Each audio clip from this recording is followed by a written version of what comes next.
ఎప్పుడు ప్రారంభమయ్యేది దేశంలోనే అతి పెద్ద ముఖాముఖి చర్చ ఆప్కి అదాలత్ మీ రజత్ శర్మ. నమస్కారం, ఆప్కి అదాలత్కి మీకు స్వాగతం. ఇవాల్టి ఆప్కి అదాలత్లో స్వరం ఉంది, తాళం ఉంది, మ్యూజిక్ కూడా ఉంది. కొంచెం చిలిపితనం, ఆటలతో పాటు ఇవాళ అన్నీ ఉన్నాయి.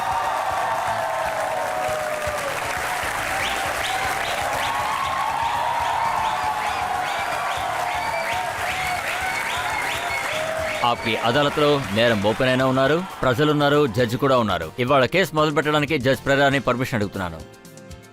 విచారణని ప్రారంభించవచ్చు. నేను మీ మీద చార్జ్ చేయడానికి ముందు మిమ్మల్ని అడగదలుచుకుంది ఏంటంటే, మీరు చెప్పేవని నిజమేనని మీరు మాట ఇవ్వాలి. రాబోయే సంవత్సరాల్లో మీరు ఆ మాటని నిలబెట్టుకోవాలి. కస్మే వాదే నిభాయేంగే హమ్, సాథ్ రహేంగే జన్మ జన్మ.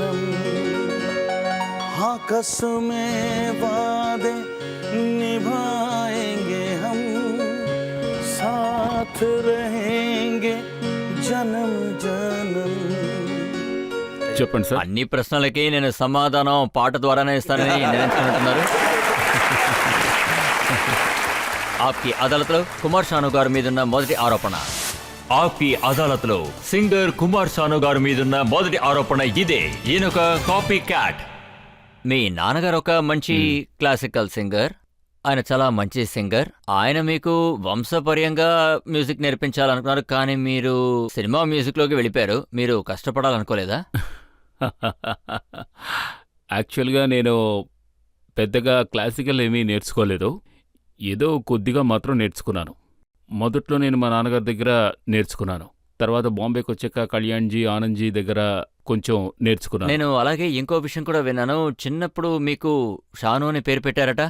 ఎందుకంటే మనం చెడిపోయిన పాలనే షాను అని అంటాం. పాలలో మనం నిమ్మకాయని కలిపితే అది విరిగిపోతుంది. బెంగాల్లో దాన్ని షాన్ అని అంటారు.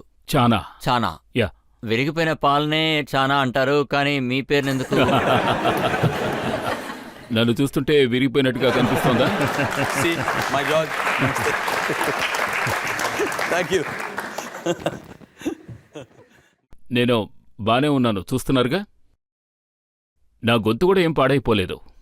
మీ గొంతు చాలా తీయగా ఉంటుంది, అందులో అనుమానమే లేదు. చాలా సంతోషం. మీరు పాటలు పాడడం మొదలుపెట్టిన తర్వాత కిషోర్ కుమార్ గారి పాటలు విని మీరు అలాగే కాపీ కొట్టడం మొదలుపెట్టారని మేం విన్నాం. ఇది నిజమేనంటారా?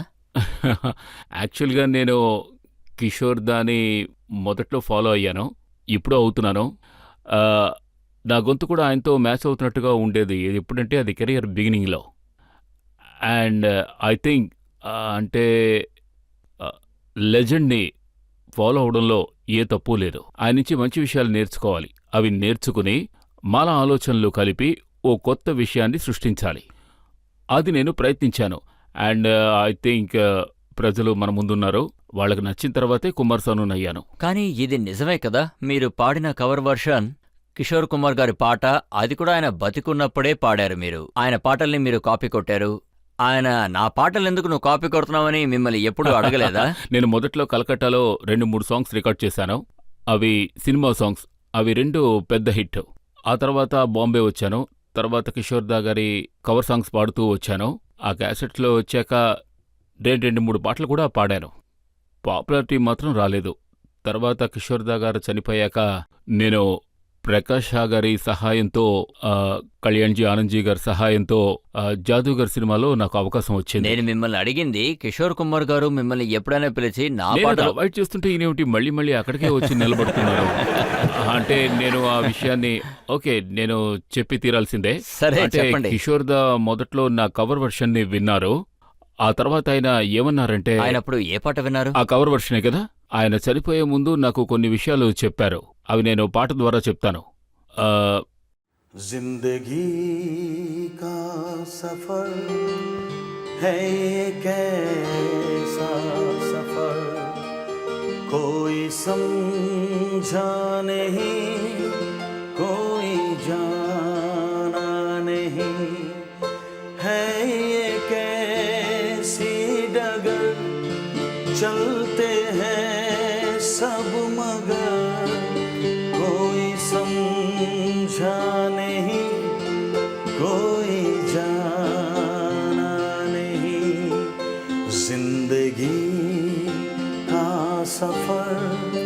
है ये कैसा सफर कोई समझा नहीं कोई जाना नहीं. Thank you. ఇంతవరకు నేనేం తెలుసుకోలేదు, అర్థం చేసుకోనో లేదు. అలా ఎప్పుడు మేమే అంటున్నాం. ఇప్పటి వరకు మీరు అసలు ఏం చేస్తున్నారు, మీ విషయం ఏంటి అనేది ఎవరికీ తెలియదు కుమార్ షాను గారి గురించి. ఆ తర్వాత ఈ విషయం నిజమేనంటారా? మీ అసలు పేరు కేదార్నాథ్ భట్టాచార్యనా? చాలా కరెక్ట్గా చెప్పారు. అయితే ప్రజల్ని మూర్ఖులు చేయడానికి మీ పేరు కుమార్ షాను మార్చుకున్నారా? చూడండి, కేదార్నాథ్ భట్టాచార్య అనే నా పూర్తి పేరు. ఇప్పుడు కూడా నా మాటలు బట్టి మీరు అర్థం చేసుకోగలరు. నేను ఒక బెంగాలీ. డెఫినెట్లీ మీకు అర్థమై ఉంటుంది.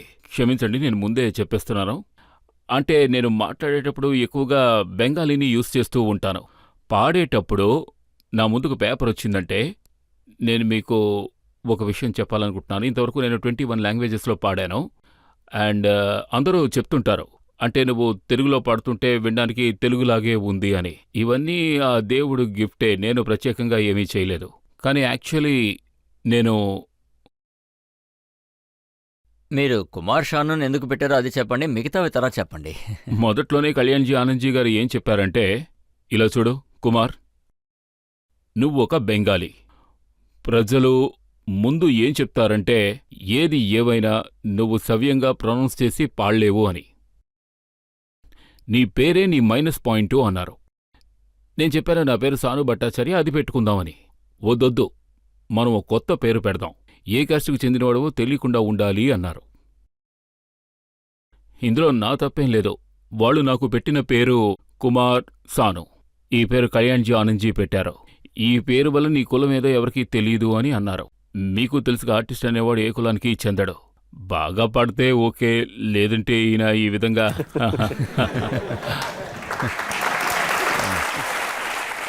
సరే షాను గారు, ఈ విషయం నిజమో కాదో చెప్పండి. కిషోర్ కుమార్ గారు బతికున్నంత వరకు ఆయన పాటలు పాడడం మొదలు పెట్టారు, మీరు పాడారు కూడా, కానీ ఏదీ హిట్ అవ్వలేదు, అవునా?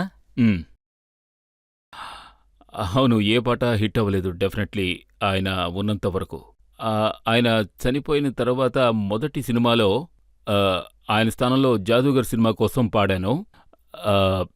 పిక్చర్ అయితే పెద్ద ఫ్లాపే. దానివల్ల నాకు ఒకే ఒక మంచి జరిగింది. అంటే అమితాబ్ గారికి నేను ఒక ప్లేబ్యాక్ చేశాను. ఎక్కడి నుంచో ఓ కుర్రాడు వచ్చాడు అన్నారు, అమితాబ్ గారికి పాడాడు అన్నారు. అది నాకు గొప్పగా అనిపించింది.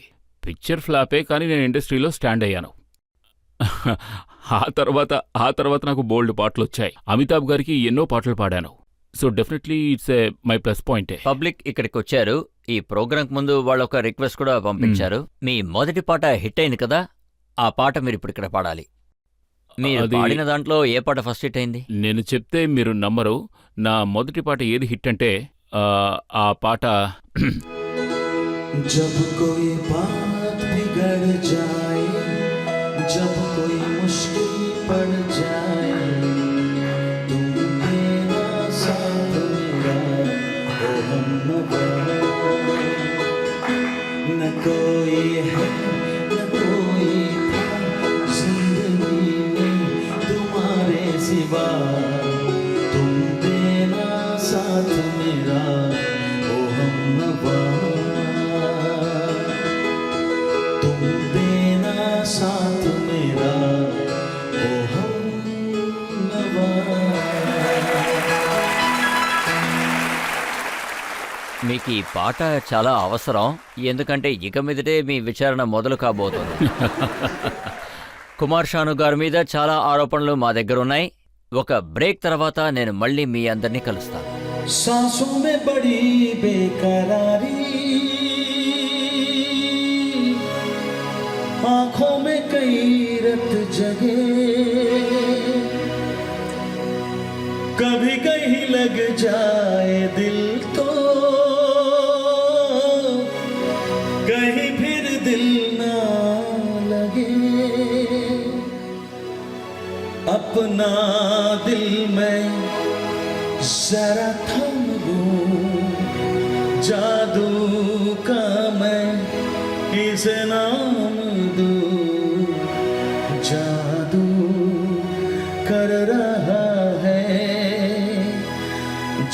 जादू कर रहा है असर चुपके हाँ दो दिल मिल रहे हैं दो दिल मिल रहे हैं मगर चुपके हाँ सबको हो रही है हाँ सबको हो रही है खबर चुपके ओ दो दिल मिल रहे हैं मगर चुपके हाँ चुपके चुपके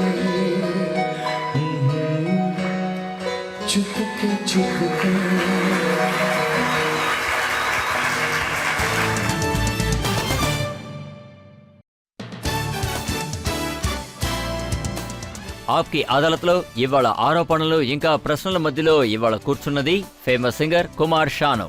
ఆప్కి అదాలత్లో తర్వాత ఆరోపణ. ఆప్కి అదాలత్లో సింగర్ కుమార్ షాను గారి మీదున్న తర్వాత ఆరోపణ ఇదే. ఈయన అరగంట్. మీకు అరగంట్ అంటే తెలుసు కదా, మిమ్మల్ని బాలీవుడ్ లో జిడ్డు మొహం అని అంటున్నారు. మీరు విజయవంతం అయిన తర్వాత, మీరు పెద్ద స్టార్ అయిన తర్వాత మొహం చూసి ఎవరితోనూ మాట్లాడేవారు కాదట.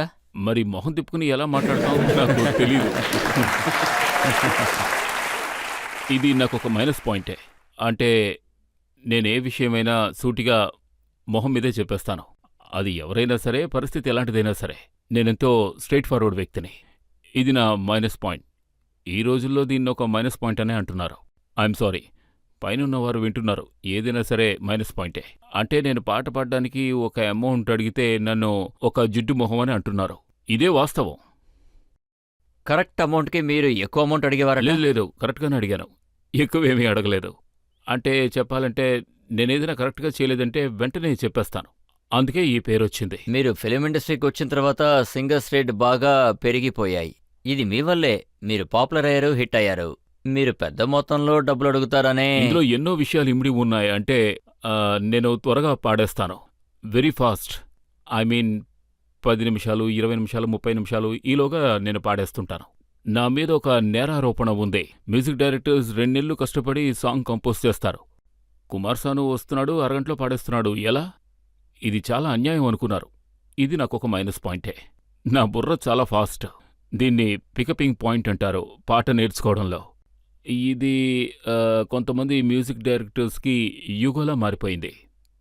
ఆ ఈగో ప్రాబ్లం మీకే ఉందని విన్నాం. ఎవరైతే మిమ్మల్ని తయారు చేశారో నదీం గురించే మాట్లాడుతున్నాను. ఎవరి వల్ల మీరొక సూపర్ హిట్ సింగర్గా మారారో, మీరు సక్సెస్ అయిన తర్వాత ఆయన్ని లెక్క చేయలేదట. आँखों की गुस्ताखियाँ माफ हो. వింటున్నారా నదీం గారు? క్షమించండి. ओ आँखों की गुस्ताखियाँ माफ हो. మీరెక్కడున్నా ఇది వినాలి. నన్ను క్షమించండి. కానీ ఒక్క విషయం, ఇక్కడ ఎవరూ ఎవరిని సృష్టించడం లేదు. ఎవరైనా ఒకరు తయారయ్యారంటే అందుకు కారణం ఈ ప్రజలే. వీళ్లే తయారు చేస్తున్నారు, వీళ్లే అంతం చేస్తారు. ఇప్పుడు నదీం శ్రవణ్ గారు నన్ను తయారు చేశారో లేక నేను ఆయన్ని తయారు చేశానో ఆ విషయం ఎవరూ అని చెప్పలేం. అవునా? నేను అప్పట్లో కానీ నదీం శ్రవణ్ గారు ఫిలిం ఇండస్ట్రీలో మొదటి నుంచే ఉన్నారు కదా. అవును, 14 ఏళ్లు ఉన్నారు. అవును, 14 సంవత్సరాలు. నాకంటే ముందు నుంచే ఉన్నారు. అవును. మీకు తెలీదు, నాకు తెలీదు.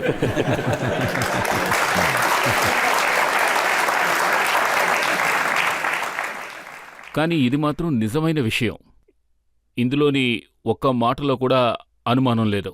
నేను పాడిన ఆషికీ కంటే ముందు 14 సంవత్సరాలుగా నదీం శ్రవణ్ గారు ఇండస్ట్రీలో ఉన్నారు. మీకు తెలీదు, నాకు తెలీదు. కానీ ఆషికీ సినిమా ద్వారా మేమంతా సక్సెస్ అయ్యాం. ఇది ఒక టీం వర్క్ అనే అనాలి. ఆయన సూపర్ మ్యూజిక్, నా సింగింగ్ ఎలా ఉన్నప్పటికీ ఎంతో అందమైన లిరిక్స్, సిచ్యువేషన్స్ టోటల్గా అన్నీ కలిసొచ్చి ఆ టైంలో హిట్ అయింది. కాబట్టి ఇప్పుడు నదీం గారిని నేనే తీసుకొచ్చాను, లేదా నదీం గారు నన్నే తీసుకొచ్చారు, లేదా నేనే తీసుకొచ్చానని ఇంకెవరైనా చెప్పినా అంతా వీళ్ల చేతుల్లోనే ఉంది. వీళ్లే ఒకరిని పైకెత్తేస్తుంటారు, కిందకు తోసేస్తుంటారు. కానీ మిమ్మల్ని తీసుకొచ్చింది మాత్రం గుల్షన్ కుమార్. టీ సిరీస్ లో మిమ్మల్ని కవర్ వర్షన్ పాడించారు, అందుకే మీకు ఇంత పాపులారిటీ కూడా వచ్చింది. మీరు ఆయనతో కూడా గొడవ పడ్డారట? యాక్చువల్గా నేను ఆయనతో గొడవేమీ పడలేదు. కొన్ని మిస్అండర్స్టాండింగ్స్ వచ్చాయి.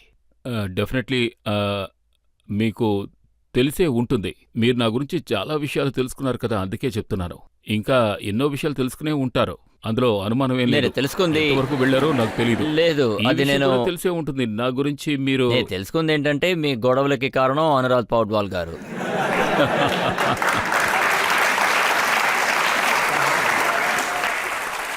గుల్షన్ గారు ఈస్ అ నైస్ మ్యాన్. గొడవ ఎవరితోనైనా వస్తుంది. నేనొక స్ట్రైట్ ఫార్వర్డ్ మ్యాన్, మీకు బాగా తెలుసు. అంటే ఇండస్ట్రీలో ఎప్పుడూ డామినేట్ అనే మాటని యూజ్ చేస్తూ ఉంటారు. దాన్ని నేను ఎన్నటికీ సహించలేను చచ్చేంత వరకు. ఏదైనా సరే మాట్లాడడం, సూటిగా చెప్పడం నాకున్న అలవాటు, నా బ్లడ్లో ఉంది. దాన్నెవరూ మార్చలేరు. నేనలా రూపొందాను. నన్ను మార్చడం అనేది ఎవరి వల్ల కాదు. నేనెప్పుడూ నిజమే మాట్లాడతాను, ఎప్పుడూ సూటిగానే మాట్లాడతాను. ఈ విషయంలో మళ్ళీ మీరు నన్ను క్షమించాలి. ఈ విషయం నిజమేనా? అనురాధ పౌడ్వాల్ గారు మీకు ఇన్స్ట్రక్షన్స్ ఇస్తూ ఉన్నారు గుల్షన్ గారి తరపున, అది మీరు వినడానికి సిద్ధంగా లేరు. అందుకే మీరు ఇదంతా తప్పు. నేనెప్పుడూ ఆ విధంగా పాడను. ఈయన మళ్ళీ నన్ను ఇరికించాలని చూస్తున్నారు. నేను దొరకను. లేదు, అటువంటిదేం లేదు. అవంతా పాత విషయాలు, ఎప్పుడో జరిగాయి. అవన్నీ ఎందుకో ఇక వదిలేయండి. సరే, అయితే నేను కొత్త విషయం చెప్తాను. చెప్పండి.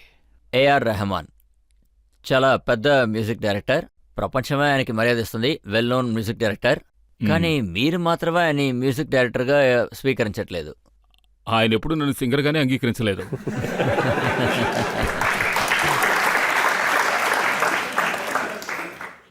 ఆయన నన్ను సింగర్గానే చూడలేదు. తెలియదనుకుంటారు. తెలుసుంటే పాడించేవారు. ఆయన అనుకునుండొచ్చు కుమార్ సాను సింగర్ కాదు అని. అయితే కానివ్వండి, అవకాశం ఇస్తే తప్పకుండా పాడతాను. కానీ ఆయన చేసిన ఓ సినిమాలో పాడాను, కబీ నా కబీ. ఏ పాట పాడారు? అది ఏం పాట?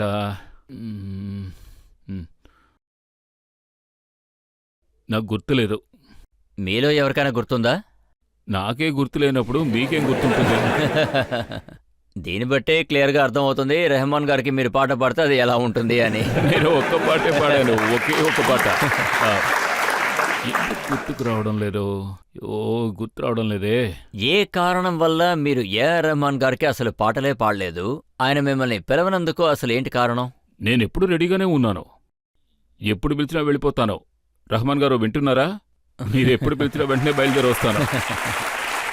ఈ విషయం నిజమో కాదో చెప్పండి. మీకు వరుసగా ఒకటి తర్వాత ఒకటి కంటిన్యూస్గా 5 ఫిలింఫేర్ అవార్డ్స్ మీకు వస్తూనే ఉన్నాయి. ఏమంటారు? ఆ తర్వాత మీరు ఈ అవార్డ్స్ అంతా నాకు లెక్కే కాదు అని చాలా అరగంటగా మాట్లాడారట. ఇది ఒక రాంగ్ ఇన్ఫర్మేషన్ ప్రజల్లోకి వెళ్ళి చేరింది, మీడియా వాళ్లకు అందింది. నేను ఇగ్నోర్ చేయలేదు. నేనేమీ ఇగ్నోర్ చేయలేదు. యాక్చువల్లీ నేనొక మంచి విషయం చెప్పాను. నేనెంతో సంతోషించాను. అంటే 5 సార్లు అవార్డు తీసుకున్న తర్వాత నేనేం చెప్పానంటే ఇదో కొత్త సింగర్కి వస్తే బెటర్ అని. అప్పుడే నాకు సంతోషం అని. నేను చెప్పిన మాట దారుణం అనిపించింది. నేను ఈ మాట చెప్పిన తర్వాత ప్రింట్ మీడియాలో కొంతమంది దీన్ని తప్పుగా పబ్లిష్ చేశారు. అంటే కుమార్ సాను ఫిలింఫేర్ని ఇగ్నోర్ చేశారు అని. ఆ తర్వాత ఫిలింఫేర్ టీంకి కోపం వచ్చింది, నువ్వు ఈ విషయం ఎలా చెప్పగలవని. అయ్యో, నేనెప్పుడు చెప్పానండి? నేను చెప్పింది కొత్త సింగర్కి వస్తే బెటరు, నేను సంతోషిస్తాను అని. సో ఇదే నా నేరం. దాని ఫలితం ఇప్పటిదాకా అనుభవిస్తున్నాను. అయితే మీరు చాలా నేరాలే చేసినట్టున్నారు. చూడండి, అందుకేగా మీ ముందు కూర్చున్నాను. ఇంకా అనుభవించాల్సినవి చాలా ఉన్నాయి. ఓ అలాగా. ప్రజల్లోంచి ఇప్పుడు ఎవరైనా ఎన్ని ప్రశ్నలు అడగచ్చు? నేనడిగే ప్రశ్న ఏంటంటే, ఇప్పుడంతా రియాలిటీ షో వస్తుంది కదా, కొన్ని ఛానల్లో చూసే ఉంటారు సార్. అక్కడ మెలోడీ సాంగ్ పక్కన పెట్టుకుని మీ యొక్క స్ట్రక్చర్ ఏంటంటే మీరు ఎటువంటి పర్ఫామ్ చేస్తున్నారు అదే ముఖ్యంగా చూస్తున్నారు. తాళం శృతి చేరింది అదంతా రెండవది విషయం. మీరు చూడ్డానికి ఎలా ఉన్నారు, ఆ తర్వాత మీ స్ట్రక్చర్ ఏంటి, మీ పర్ఫార్మెన్స్ ఎలా చేస్తున్నారు, దీని గురించి మీరేం చెప్పాలనుకుంటున్నారు సార్? ఈ విషయంలో ఏది తప్పు ఏది రైట్ అని మీరేమనుకుంటున్నారు సార్? ఈయన అడిగిన ప్రశ్న వింటుంటే నాకు చాలా సంతోషంగా ఉంది. అంటే ఒక యంగ్స్టర్ ఈ విధంగా ఆలోచిస్తున్నారు. ఐ మీన్ రియాలిటీ అనేది కొద్ది కొద్దిగా వీళ్ళలోకి వెళ్ళి చేరుతోంది. ఇప్పుడు మనం వినే పాటల్ని చెవులతో వినడం లేదు, కళ్ళతో వింటున్నారు. మీకే తెలుసుగా, ప్రజలు కళ్ళతో వింటున్నారు. ఒక పాట వింటే చెప్తారుగా, పాట బాగుంది కదా టీవీలో చూసి. See this is the thing. మీరు కరెక్ట్గా చెప్పారు. కళ్ళతో పాటలు విన్నారంటే కళ్ళకే ఏదైనా అవసరం అవుతుంది. ఇప్పుడు చూసుకున్నామంటే రీమిక్స్ పాటలున్నాయి కదా, కానీ రీమిక్స్లో కూడా ఒక విషయం ఉంది. మీరు అడగండి, ఎందుకు పాత పాటలు తీసుకుని రీమిక్స్ చేస్తున్నారు? ఇప్పుడొచ్చిన కొత్త పాటలు ఎందుకు రీమిక్స్ చేయడం లేదు? ఆర్డి బర్మన్, సచిన్ దేవ్ బర్మన్, శంకర్ జయకిషన్ వీళ్ళంతా ఈ కాలం పాటలతో ఎందుకు రీమిక్స్ చేయడం లేదు? ఎందుకంటే మనకి లోపల ఎక్కడో ఇండియన్ మ్యూజిక్ ఉంది. లేదంటే కజరారే కజరారే ఇంత పెద్ద హిట్ అయ్యేది కాదు. అది UP folk, even words also. అవన్నీ మనలో ఉన్నాయి. ఆ విషయాల్ని క్లియర్ చేయడం, మార్కెట్లోకి తీసుకురావడం, లేదంటే ప్రమోట్ చేయడం, ఇవన్నీ మిగిలిన వారి పని. అది జరగనంత వరకు ఇలాగే ఉంటుంది, ఏం చేయలేం. ఇంతకు ముందు చూసారంటే film directors, music directors, producers అందరూ కలిసి పనిచేసేవాళ్ళు. రాజ్ కపూర్ గారికి ఎప్పుడు ముఖేష్ గారే వాయిస్ ఇచ్చేవారు. శంకర్ జయకిషన్ ఎప్పుడు ఉంటారు. రాజేష్ ఖన్నా గారికి ఎప్పుడు కిషోర్ కుమార్ గారే వాయిస్ ఇస్తూ ఉంటారు. అది ఫిక్స్డ్ వాయిస్. కానీ ఇప్పుడు అలా లేదే. ఒక రాయి విసిరేస్తే అది తిన్నగా వెళ్ళి సింగర్ మొహం మీద పడుతుంది. నిజానికి వాళ్ళెంతో లక్కీ. కాంపిటీషన్స్లో 2-3 సింగర్స్ ఉండేవారు. వాళ్ళలో ఎంతో హెల్తీగా ఉండే కాంపిటీషన్ ఉండేది. ఇప్పుడు కాంపిటీషనే లేదు. కాంపిటీషన్స్ అనేవి ఎక్కడ జరుగుతాయంటే, ఎక్కడ సరిసమానంగా ఉండాలనుకుంటారో, ఎక్కడ మసాలా కావాలనుకుంటారో. ఇక్కడ అలా కాదు. ఇక్కడ ఎలాగంటే తక్కువ ధరతో పేరు సంపాదించాలి. ఇప్పుడు మ్యూజిక్ నేర్చుకునే సింగర్స్, తర్వాత రాబోయే సింగర్స్, వాళ్ళు చాలా కష్టపడి వాళ్ళకంటూ స్థానం సంపాదించుకోవాలనుకుంటున్నారు. వాళ్ళకి మీరేమంటారు? ఒకవేళ ఎవరైనా ఫిలిం ఇండస్ట్రీలో సాంగ్స్ పాడాలని ప్రయత్నిస్తే, అంటే మ్యాక్సిమం బాంబేలో ఉన్న సింగర్స్ అందరూ ఫ్రస్ట్రేట్ అయ్యారు. 2 ఏళ్లుగా, 3 ఏళ్లుగా, 5 ఏళ్లుగా, 10 ఏళ్లుగా అవకాశాలు లేక కూర్చునున్నారు ఫ్రస్ట్రేటెడ్ అయ్యి. ఇక్కడ పని ఎలా ఉంటుందంటే, అది time will come, me luck మీకు తోడుగా ఉండాలి, ఆ తర్వాత మీ టాలెంట్ వర్కౌట్ అవ్వాలి. అదే ఉన్నత స్థాయికి తీసుకెళ్తుంది. So you have to keep patience. మీరు ఎంత స్ట్రగుల్ అయ్యారు, అలాగే ఎన్నేళ్ళు స్ట్రగుల్ ఈ అయ్యారు? విషయంలో నేను అబద్ధాలు చెప్పను. నేను ఎండలో ఏమీ తిరగలేదు, ఎక్కువగా వర్షంలోనూ తడవలేదు, స్టేషన్స్లోనూ పడుకోలేదు. చెప్పాలంటే సక్సెస్ అయిన వాళ్ళు ఇలా చెప్తుంటారు, నేను స్టేషన్స్లో పడుకునే నా రాత్రుళ్ళు గడిపాను అని. కాదు, నేను బాంబేకి ఎప్పుడొచ్చానో ఒక 4-5 రోజులకే నాకు ఉద్యోగం వచ్చింది హోటల్లో. మొదట్లో నేను హోటల్ సింగర్ని కలకత్తాలో, అక్కడ ఒక వినీత్ అనే రెస్టారెంట్లో. ఇప్పుడు కూడా అది ఉంది. అక్కడే నేను స్టార్ట్ చేశాను. ఆ తర్వాత ఇక్కడ చింబూర్లో ఒక రెస్టారెంట్ ఉంది, అక్కడ నేను పాడుతూ ఉండేవాడిని. తర్వాత అశోక్ గారు మీరు వింటూ ఉండొచ్చు, ఆయన పేరు అశోక్ గారు ఇది వింటూ ఉండొచ్చు.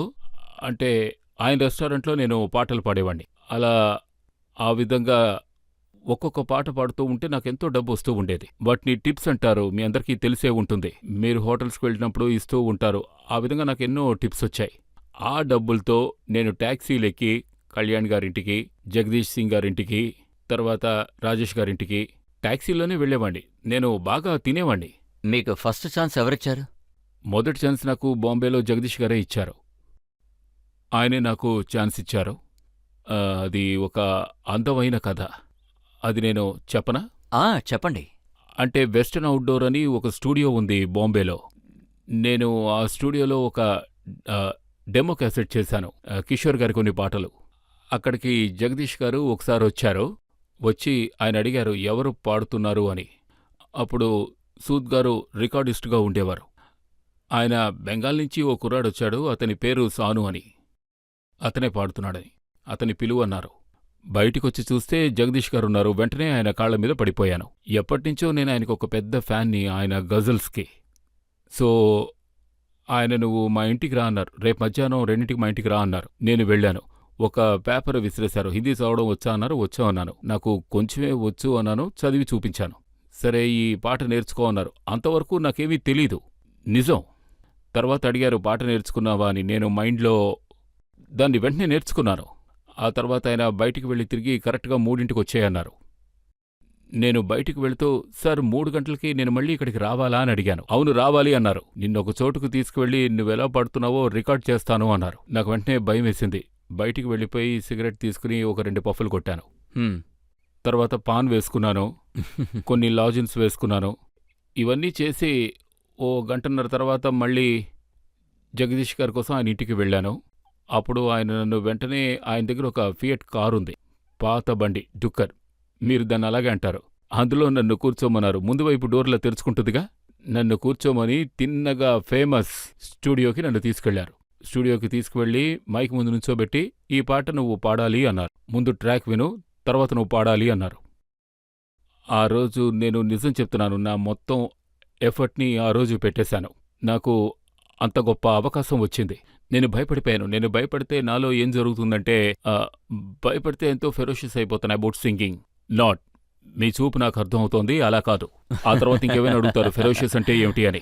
నేను పాట గురించి చెప్తాను, అంటే నేను చేసే విషయంలో ఎంతో ఫెరోషియస్గా ఉంటాను. సో ఆ రోజు నేను ఆ పాట పాడి ముగించాను. ఆయన నన్ను కౌగిలించుకున్నారు. తర్వాత 1000 రూపాయలు పేమెంట్ కూడా ఇచ్చారు. నువ్వు పాడినందుకు 1000 రూపాయలు పేమెంట్.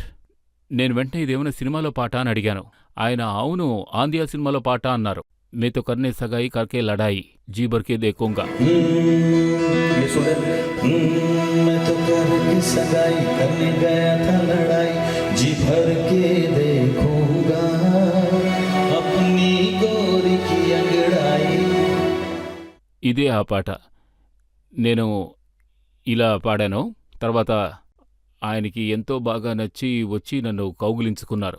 పేమెంట్ కూడా ఇచ్చారు. తర్వాత నన్ను కారులో కూర్చోబెట్టుకుని ఆనంద్జీ, కళ్యాణ్జీ గారింటికి తీసుకువెళ్లారు. ఆయన దగ్గరికి వెళ్ళి ఈ క్యాసెట్ ఓసారి విను. ఆయన విన్నారు.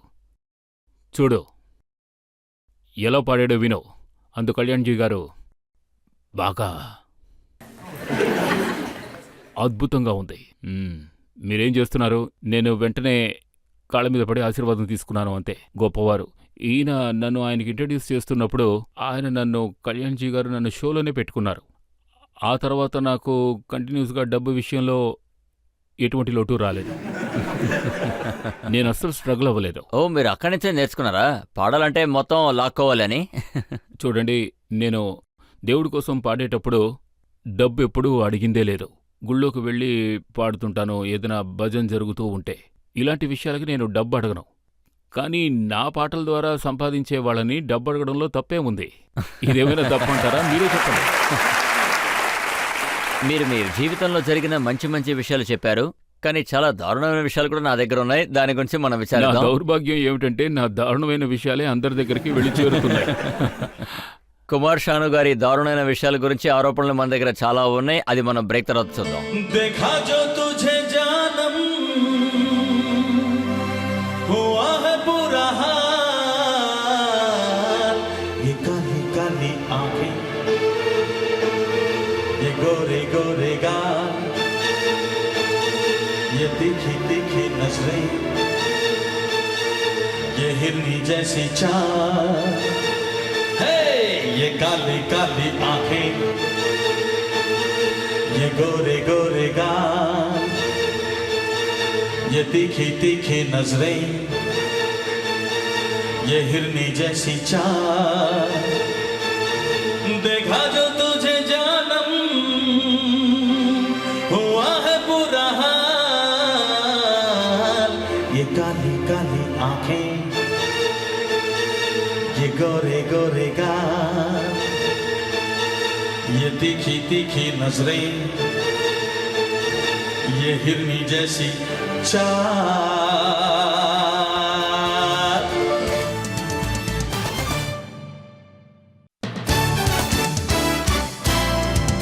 ఆప్కి అదాలత్లో ఇవాళ మన ఆరోపణలకి అలాగే ప్రశ్నలకి సమాధానాలు చెప్పేది ఫేమస్ సింగర్ కుమార్ షాను. ఆప్కి అదాలత్లో తర్వాత ఆరోపణ ఏంటో చూద్దాం. ఆప్కి అదాలత్లో సింగర్ కుమార్ షాను గారి మీదున్న ఆరోపణ ఇదే. ఈయన పనులని సరిగ్గా చేయట్లేదు. ఇక్కడ విషయం ఏంటంటే 1990 నుంచి 1994 వరకు ఆ 4 సంవత్సరాలు మీకు విజయాలు వస్తూనే ఉన్నాయి. ఆ సమయంలో మీరు ముట్టుకున్నవన్నీ బంగారంగా మారాయి.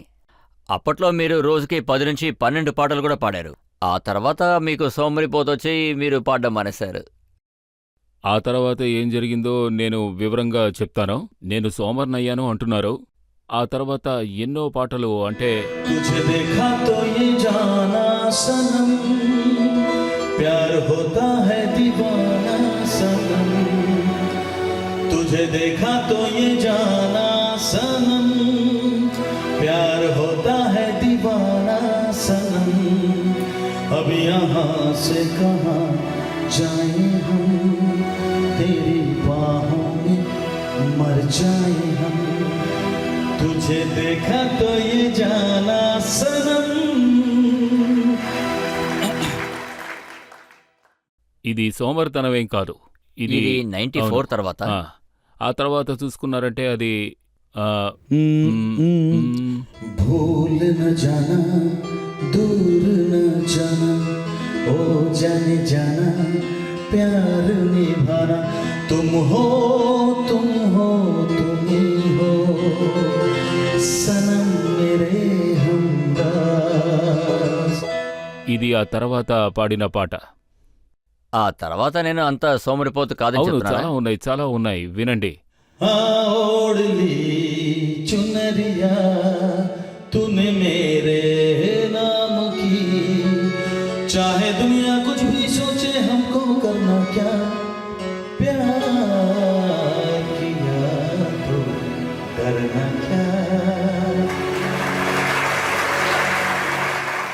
ఆ ఆ ఆ ఆ తర్వాత सर की जो सर से वो धीरे धीरे, पागल हुआ रे मैं धीरे धीरे, सर की जो सर से वो धीरे धीरे, पागल हुआ रे मैं धीरे धीरे, तेरी चुनरिया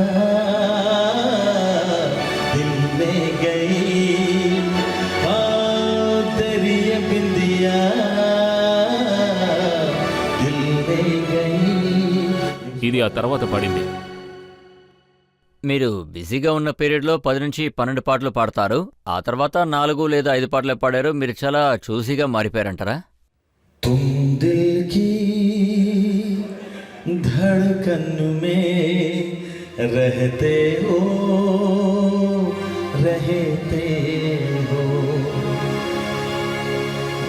तुम दिल की धड़कन में रहते हो,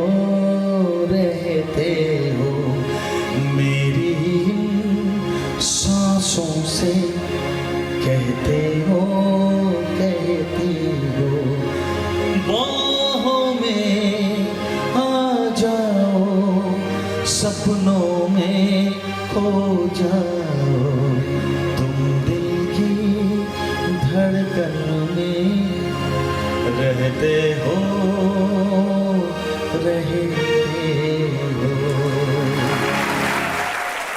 ఇది ఆ తర్వాత పాడింది.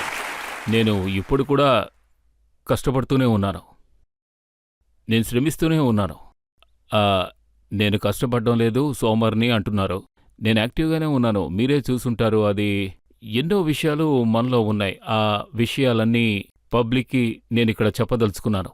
ఇప్పుడు నేను మీకు ఏం చెప్పదలుచుకున్నానంటే ఐ కెన్ డూ దట్. ఇది పబ్లిక్కి మీరు ఒక ఏ విషయం కూడా చెప్పాలనుకుంటున్నారా? మీరు సినిమాల్లో హీరోగా చేద్దామని వెళ్ళారట. అది చాలా పెద్ద తప్పు. తర్వాత చెప్పండి. పబ్లిక్ కూడా ఇదే అంటారు, చాలా పెద్ద తప్పని. అప్పట్లో నేను ఒక బెంగాలీ సినిమాలో యాక్ట్ చేశాను. 22 కిలోల బరువుని నేను తగ్గించుకున్నాను. అందులో హీరోగా యాక్ట్ చేశాను. ఎందుకంటే బెంగాలీ సినిమా, డైలాగులు చెప్పడం నాకు కష్టమేమీ కాదు, బెంగాలీయే కాబట్టి ఈజీయే. ఇంకో విషయం ఏమిటంటే అది సింగర్ లైఫ్ స్టోరీ. సో నేనేం ఆలోచించానంటే, నా ఫ్రెండ్స్ అందరూ ఎంతో ఇన్సిస్ట్ చేశారు, ఎంతోమంది చెప్పారు, అందులో ఒకడు ఇక్కడ కూర్చున్నాడు. అంటే వాళ్ళే నన్ను రెచ్చగొట్టారు. నువ్వు, వై నాట్ యూ? ఎందుకంటే నువ్వు ఒక సింగర్వి, పైగా స్టోరీ. నిజం చెప్తున్నాను, ఆ సినిమా కల్కట్టాలో 23 వారాలు ఆడింది. ప్రజలెంతో ఆదరించారు. నేను ఒక్క విషయం నేర్చుకున్నాను అందులోంచి, acting. Such a boring thing. నిజం చెప్తున్నాను. ఆ తర్వాత నేను ప్రయత్నించలేదు, యాక్ట్ చేయలేదు. ఎవరైనా చేయమన్నా కూడా నేను వాళ్ళని సర్లే వదిలేండి, నేనేం చెప్పదలుచుకోలేదు. ఆడియన్స్ ఎవరైనా అడగాలనుకుంటున్నారా? ఇక్కడ 3rd రోలో. ఈ విషయం నిజమేనా? అదేంటంటే మీరు పాడే పాటల్లో మ్యూజిక్ థెరపీ ఉంటుందా? ఆంకాంగ్లో ఎటువంటి ట్రీట్మెంట్ చేసే అవకాశం ఉందా? మీరు మంచి ప్రశ్న అడిగారు. నాకు ఒక లెటర్ వచ్చింది డాక్టర్ అసోసియేషన్ నుంచి. అది ఇప్పటికీ నా దగ్గర ఉంది. వాళ్ళు నన్ను అక్కడికి ఇన్వైట్ చేశారు. ఇది మీరు నమ్మరు, ఒకవేళ నేను పాడిన మొదటి పాట జబ్ కోయి బాత్ బిగడ్ జాయే జబ్ కోయి ముష్కిల్ పడ్ జాయే. ఈ పాట ద్వారా ఒక ఫీమేల్ పేషెంట్కి బ్రెస్ట్ క్యాన్సర్ నయమైంది. It's amazing. ఆ డాక్టర్ అండ్ డాక్టర్స్ నాకు రాశారు. ఈ విషయం నేను చెప్తే మీరు నమ్మరు. ఇదొక మిరాకల్. అంటే పగటివేళ ఆ పేషెంట్, ఆ లేడీ, ఆవిడ 30 సార్లు కనీసం ఆ పాటని వింటూ ఉండేవారు. అది విని ఆవిడ కొద్దిగా రికవర్ అవుతూ వచ్చారు. అండ్ మేం కోరుకునేది ఏమిటంటే, మీరు ఎప్పుడైనా హాంకాంగ్ వచ్చారంటే వెళ్ళి ఒకసారి ఆవిడ్ని కలవాలి. ఒక పాట ద్వారా ఈ అద్భుతమైన విషయం జరిగింది. నా వరకు అది నాకు ఒక గొప్ప అచీవ్మెంట్. నా పాట వల్ల ఒకరు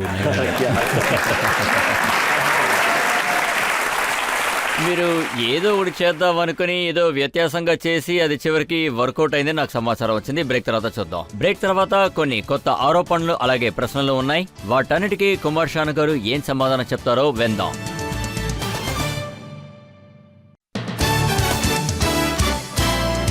ఆప్కి అదాలత్లో ఇవాళ పబ్లిక్ తరపున మనం కేసుని జరుపుతున్నాం ఫేమస్ సింగర్ కుమార్ షాను గారి మీద. ఆప్కి అదాలత్లో ఆయన మీదున్న తర్వాత ఆరోపణ.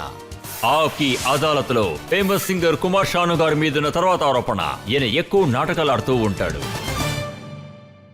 ప్రజలు మీ మీద ఎంతో ఆప్యాయత, ప్రేమ పంచుకున్నారు. మిమ్మల్ని అంత పెద్ద సింగర్ చేశారు, మిమ్మల్ని అంతగా ఆదరించారు. కానీ మీరు సింగింగ్ పాపులారిటీని బాగా వాడుకుందామని మీరు పాలిటిక్స్లోకి వెళ్ళిపోయారు. అదేమిటంటే, రాజకీయాల్లోకి నేను వెళ్ళింది లేదు, నేను వెళ్ళను. నాకు రాజకీయాల మీద పెద్ద మీకు ఇంట్రెస్ట్ నేను లేదు. గుర్తు చేస్తాను. ఆ. లాస్ట్ టైం ఎలక్షన్స్ జరిగినప్పుడు మీరు పాట పాడారు, అటల్ జీకో దేకాతో ఎస్సాలాగా అని. నాకు తెలుసు మీరు ఇక్కడికే వస్తారని నాకు తెలుసు. మీకు డెఫినెట్గా నేను ఈ విషయం చెప్పి తీరాలి. అంటే నాకంటూ నచ్చిన హీరోస్ కొంతమంది ఉన్నారు నా లైఫ్లో. వాళ్ళంటే నాకు చాలా ఇష్టం. నేను అది ఒప్పుకుంటాను. నేను అటల్జీయే కాదు, ఇందిరాగాంధీ గారిని, నేను ఆవిడ ద్వారా ఆకర్షించబడిన వాణ్ణి. అలాగే రాజీవ్ గాంధీ గారు, అటల్ గారు, వీళ్ళందరూ నాకు ఎంతో ఇష్టం. I can't help. ఒకవేళ వీళ్ళెవరైనా ఆ టైంలో ఇందిరాగారు నాతో ఇలా చూడండి మీరు నా కోసం ఈ క్యాంపెయిన్ చేయాలి అన్నారు. కానీ నేను స్పీచ్ ఏమీ ఇవ్వలేదు, పాట పాడాను అంతే. నేను పాట పాడడానికి ఎప్పుడూ రెడీగానే ఉంటాను. వాళ్ళకి మీరు నచ్చితే పెద్ద ఒకవేళ తప్పు వాళ్ళు చేశారు. పిలిస్తే. మీరు జావేద్ అఖ్తర్ గారు రాసిన పాటని ఎగతాళి చేసినట్టు అయిపోయింది. ఆయన రాసిందేమో ఎక్ లడికీకో దేకాతో ఎస్సాలాగానే, కానీ మీరు పాడిన దాంట్లో ఎగతాళి అయిపోయింది. జావేద్ గారికి ఖచ్చితంగా అది నచ్చదు. ఎందుకంటే ఆయన లిరిక్స్ వేరే విధంగా ఉపయోగించబడ్డాయి ఆయన చెప్పిన తర్వాత కూడా. But what ever it is good.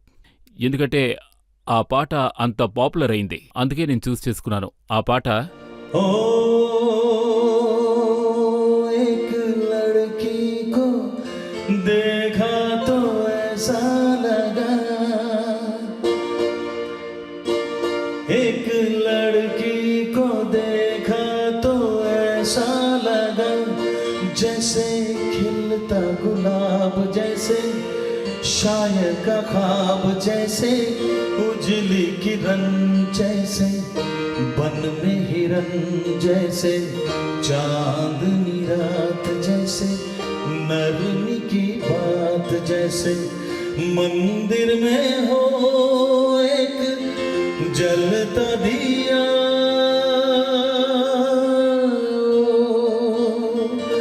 एक लड़की को देखा तो ऐसा लगा. నేను ఒక విషయం విన్నాను, మీరు ఎలాంటి వ్యక్తి అంటే ఏ అమ్మాయిని చూసినా తుజే దేకాతో ఎస్సాలాగా అని పాడతారట. ఇలా చూడండి నా థింకింగ్ ఎలా ఉంటుందంటే, किसी से तुम प्यार करो तो फिर इजहार करो, कहीं ना फिर देर हो जाए, कहीं ना फिर देर हो जाए, किसी पे एतबार करो तो फिर इकरार करो, कहीं ना फिर देर हो जाए, कहीं ना फिर देर हो जाए. अरे यही तो दिल चुराने का अंदाज होता है. हाँ, किसी से तुम प्यार करो तो फिर इजहार करो, कहीं ना फिर देर हो जाए, कहीं ना फिर देर हो जाए, किसी पे एतबार करो तो फिर इकरार करो, कहीं ना फिर देर हो जाए, कहीं ना फिर देर हो जाए।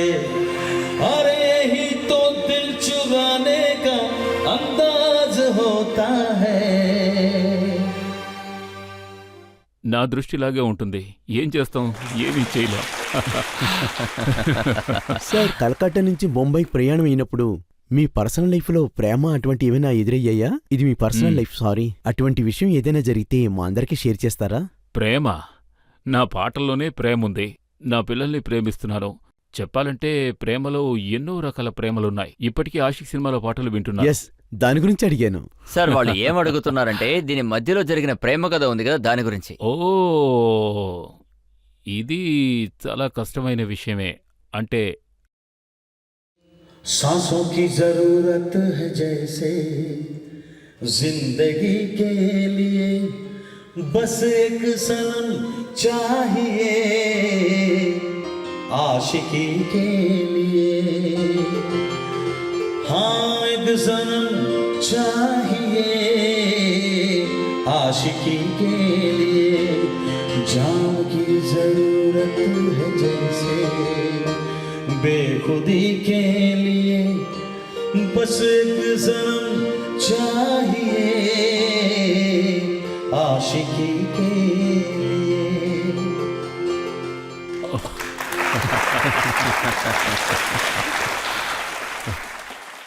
థ్యాంక్స్ షాను గారు, టు ఆల్. ఇది వినడానికి చాలా ఆనందంగా ఉంది. మీరు అందంగా ఉన్నారు, మీకు మంచి కుటుంబం ఉంది.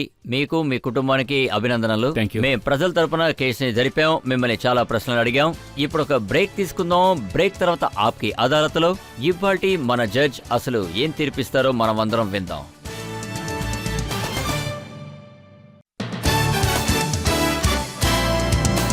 ఆప్కి అదాలత్లో ఫేమస్ సింగర్ కుమార్ షాను గారిని మనం చాలా ప్రశ్నలు అడిగాం, అలాగే చాలా విచారించాం. ఆయనకొచ్చిన కాపీ క్యాట్, అలాగే ఆయనకొచ్చిన సోమరిపోతుతనం గురించి కూడా అడిగాం. కానీ కుమార్ షాను గారు చాలా ప్రశ్నలకి పాట ద్వారా సమాధానం చెప్పారు. ఇప్పుడు మనం మన జడ్జ్ మ్యాక్స్వెల్ పెరెరా గారి తీర్పేంటో విందాం. కుమార్ సాను, చెప్పండి సార్. మీకు అభినందనలు. ఓహ్, మీరు ఈ న్యాయస్థానంలో ఆరోపణకి గురయ్యారు. నేను నిలబడినా? చాలా విషయాలలో మన దేశం యొక్క వాతావరణంలో చూశారంటే ఈ న్యాయస్థానం చోట్లో మీరు పాటల వర్షం కురిపించారు. మీరు నాటక కళాకారుడని చెప్పే తీరాలి. అది కాకుండా మీ యొక్క చిలిపితనం ఇక్కడున్న ప్రజలందరికీ నచ్చుతుందని చెప్పచ్చు. ఓహ్, అవును, నేను నాటకాలు చేసేవాడిని. ఒప్పుకుంటారా? నేను ఒప్పుకుంటాను. మీరు తీర్పు గురించి ఏదైనా చెప్పాలనుకుంటారా? అది కూడా పాట ద్వారా చెప్పండి. कुछ ना कहो, कुछ भी ना कहो, क्या कहना है, क्या सुनना है, मुझको पता है, सबको पता है, समय का ये पल थमसा गया है, और इस पल में कोई नहीं है, बस एक मैं हूँ, बस एक आप है। कुछ ना कहो,